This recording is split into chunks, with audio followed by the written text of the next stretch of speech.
In every corner of the world, from the smallest villages to the largest cities, there exists an invisible thread that connects the past to the present. The voice of those who have lived longer, who have fallen and risen again, who have seen life cycles repeat time and time again. For centuries, humanity has trusted this voice to find direction in times of doubt and balance in times of change. But what happens when that thread breaks? Confucius once said, "He who does not know the past is bound to repeat it." And he was not speaking only of books, but of listening to those who carry that history in their memory and in their hearts. This is the story of a people who, when they stopped listening to their elders, began to lose something far deeper than mere advice. They began to lose their soul. In every corner of the world, from the smallest villages to the largest cities, there exists an invisible thread that connects the past to the present. The voice of those who have lived longer, who have fallen and risen again, who have seen life cycles repeat time and time again.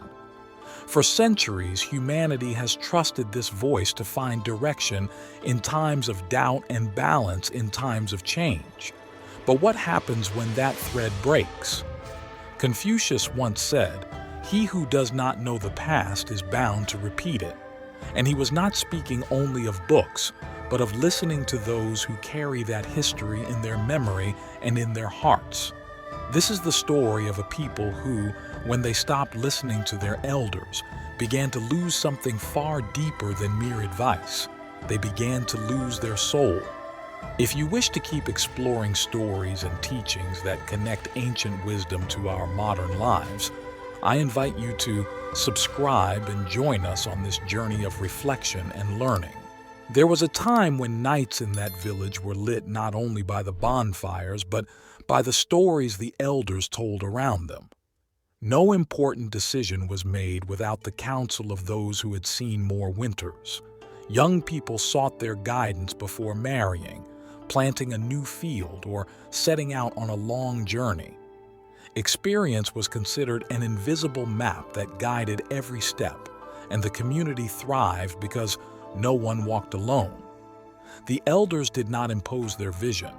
They offered tales, proverbs, and memories that planted patience in the impulsive and caution in the brave.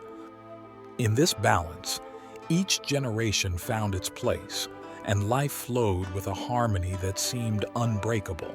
But time brought with it new winds.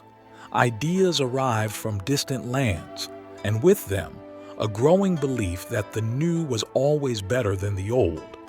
The young, intoxicated by the speed of change, began to see the elders' words as echoes of a world that no longer existed. The bonfires were lit less often, gatherings became rare, and the questions once directed to the elders were now resolved among peers without the calm voice of experience.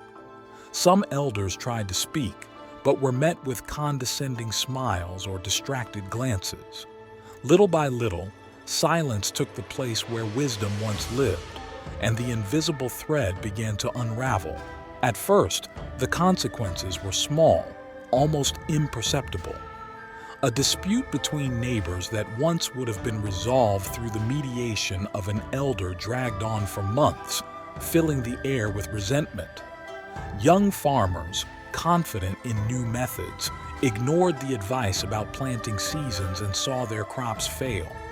Ancient stories stopped being told, and with them, lessons that had once protected the village from repeating past mistakes were erased.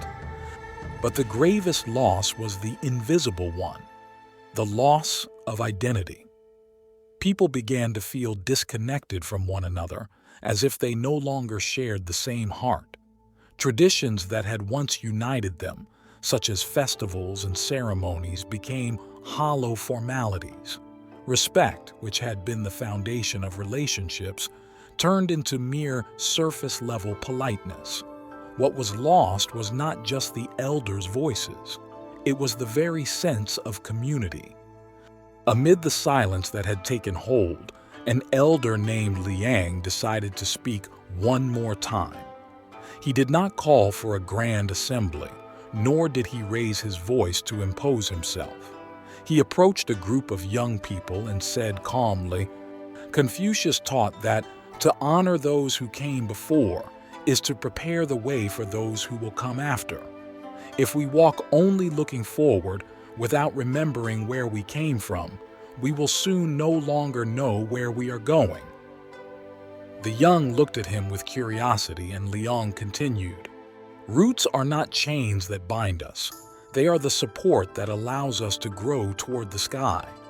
The strongest branches always have the deepest roots." These words, simple yet powerful, began to plant a seed of doubt in the hearts of those who heard them.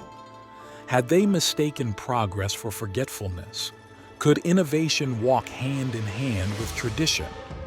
Liang did not ask them to return to the past, but to rebuild the bridge that connects it to the present. It took a few days for Liang's words to begin bearing fruit. One morning, a fierce storm struck the village. The river rose higher than expected, and water began seeping into the houses closest to the shore. The younger ones tried to hold it back with makeshift walls, but the current was too strong. Then an elder woman, May, remembered an old method she had learned from her grandfather, building a diversion channel at a specific point in the river to relieve the pressure. The young hesitated, but there was no time to argue. They followed her instructions, and within hours, the danger had passed.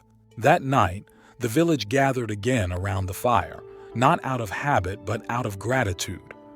For the first time in a long while, their eyes toward the elders were filled with genuine respect. They realized that the knowledge of yesterday can save the present and protect the future. And that tradition, far from being a burden, is a gift passed on like a burning torch from one generation to the next. Confucius said that wisdom is not in resisting change, but in knowing what is worth preserving. Listening to our elders does not mean living in the past. It means understanding that their voice is like a compass pointing toward what truly matters. Every time we forget that compass, we risk losing ourselves no matter how fast we move forward.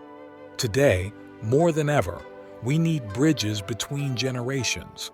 For the world changes, but the human heart still seeks guidance, respect, and meaning. If in your life there are still wise voices willing to speak, listen to them, and if you can, become one of them yourself. If this story has resonated with you and you wish to keep exploring teachings that connect ancient wisdom with today's challenges, I invite you to subscribe and walk with us on this path of reflection and learning. The torch is lit, and there is always room for more hands to hold it.